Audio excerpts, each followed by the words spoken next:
Putin's forces push deeper into eastern Ukraine as Russia claims fresh battlefield gains and mounting pressure on Kyiv's defense lines. Has Kyiv's deadly drone campaign been blunted as Russia intensifies coordinated aerial and ground assaults across multiple fronts? Russia says its Geran drones are relentlessly striking Ukrainian logistics hubs, ammunition depots, and military supply routes.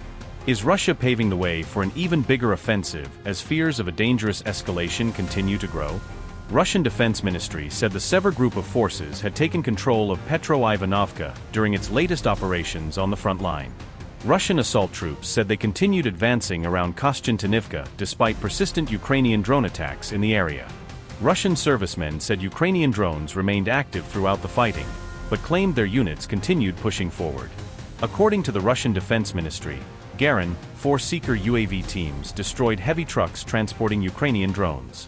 The same drone unit also claimed it struck railway locomotives that were supporting Ukrainian military logistics operations.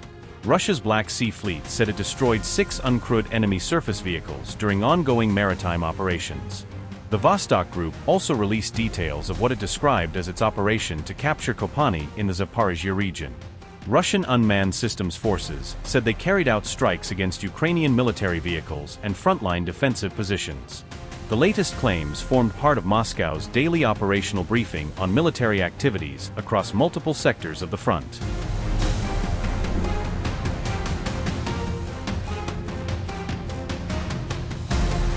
The Kremlin linked its nuclear doctrine, buffer zone push and demands on Kyiv to developments ahead of the NATO summit, using strategic messaging to frame territorial and security claims as prerequisites for any negotiated de-escalation while signaling red lines to Western capitals.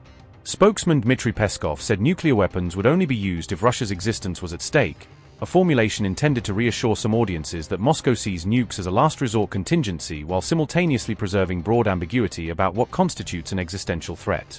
Peskov claimed Russia was achieving its goals in Ukraine without resorting to nuke escalation, arguing that conventional operations and political pressure had so far met strategic objectives and that nuclear use remained unnecessary and counterproductive to those aims.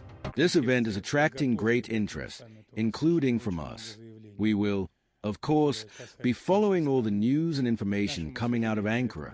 In the run-up to the summit, we heard many statements concerning our country. Unfortunately, these were not statements about constructive engagement and dialogue, but rather statements of a confrontational nature. We will see what documents emerge from all that, what statements are made, what papers are signed, and what is said during the bilateral meetings on the sidelines. You know that we are maintaining contact with the Americans through working channels, and we hope that their efforts aimed at directing the situation to a peaceful course will become successful. At least, as the Russian president has repeatedly said, we will remain open to it. Here I would like to remind you that we would prefer to settle this conflict through political and diplomatic means. And only since the Kyiv regime is not ready to engage in peace settlement, we are continuing our special military operation until the complete achievement of our goals. As of now, we keep liberating Russian regions, including the Donetsk People's Republic. You know that capture of Kostiantynivka has been a very important step in tactical and strategic regards. Besides this, our armed forces continue to create a security zone or a buffer zone. This work will continue. Peskov insisted Russia was too responsible to start World War III and described nuclear weapons as a last resort trump card, language meant to reassure global audiences while keeping deterrent ambiguity intact. He said Russia always responds to strikes in any conflict it is involved in, framing retaliatory actions as a consistent, predictable element of Moscow's military posture. He urged Europe to stop seeing Russia as a threat, stop ignoring its concerns and resume dialogue, arguing that renewed diplomatic engagement would diffuse tensions and address security grievances he says have been dismissed.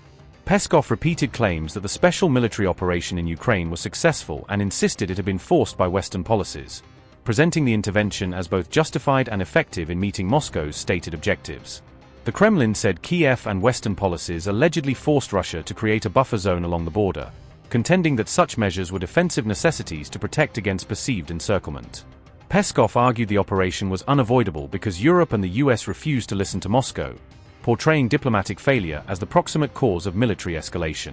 The Kremlin said Zelensky should pull Ukrainian troops back and legally recognize Russian territory, demanding concrete concessions it frames as prerequisites for any meaningful de-escalation or dialogue. Peskov also claimed the operation had turned into a real war because of Western involvement, asserting that external support for Kyiv transformed limited action into a broader, protracted conflict.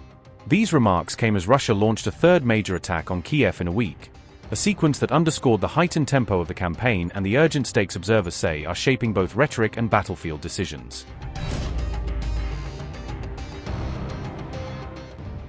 Russia launched another ballistic missile attack on Kyiv, marking the third strike on the Ukrainian capital within a week. Powerful explosions echoed across Kyiv on July 8 as air raid sirens sounded and Russian missiles targeted the city. Fires broke out in Kyiv's Desnyansky and Sviatoshinsky districts after missile impacts, according to the city's mayor. Officials said warehouses and several non-residential buildings suffered damage in the latest round of Russian strikes. Ukraine's Air Force warned of incoming ballistic missiles, sending residents rushing into shelters across the capital.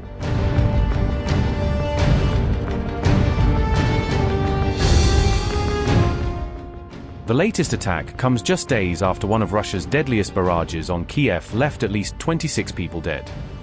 A day before the assault on Kyiv, Russia also struck the southern port city of Odessa, injuring at least 10 people.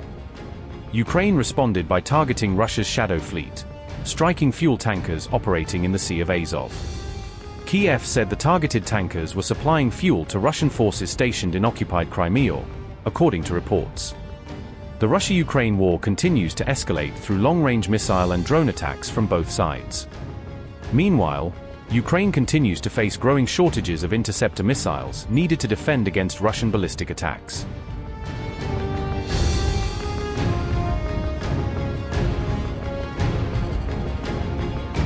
A devastating Russian attack hit the quiet Kyiv suburb of Vyshneve overnight on July 5 to 6, when a series of powerful blasts tore through residential areas, damaged critical infrastructure, and turned a normally peaceful neighborhood into a scene of wreckage and mourning as emergency teams scrambled to respond. On the morning of July 6, the government ordered evacuation of 600 residents over threat of detonations, instructing authorities to move people to safer locations because unexploded ordnance, unstable structures, or secondary strikes presented acute risks that made immediate relocation necessary for civilian safety. Details of the attack and eyewitness accounts were reported by the Kyiv Independent on July 6, with the outlet compiling survivors' testimonies, timelines of the explosions, and on-the-ground reports that together painted a grim picture of the strike's human and material toll.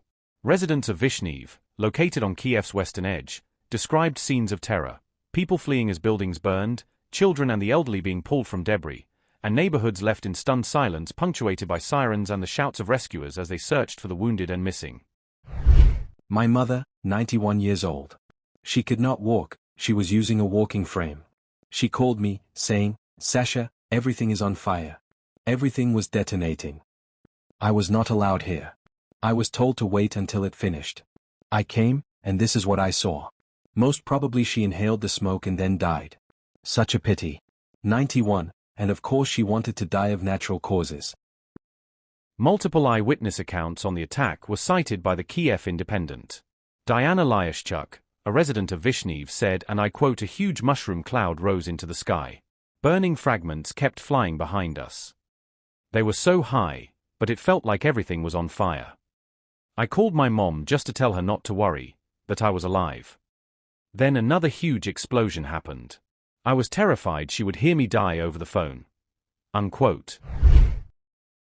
Yevhenia Denisyuk, a resident of Vyshneve, said, and I quote, "It was terrifying. Everything just kept detonating. I'm a strong woman, so I managed, but many people were crying." Unquote. Kirilo Melnik, a resident of Vyshneve, said, and I quote, "The whole house started shaking. The walls were moving back and forth. There were several explosions before dawn. The house shook like a house of cards. They're still clearing the rubble. The barbershop where I always got my haircut burned down completely." Unquote. Kate Vishniak, another resident from Vyshneve, said, and I quote, "My house is gone. Everything burned. I just feel empty." Unquote.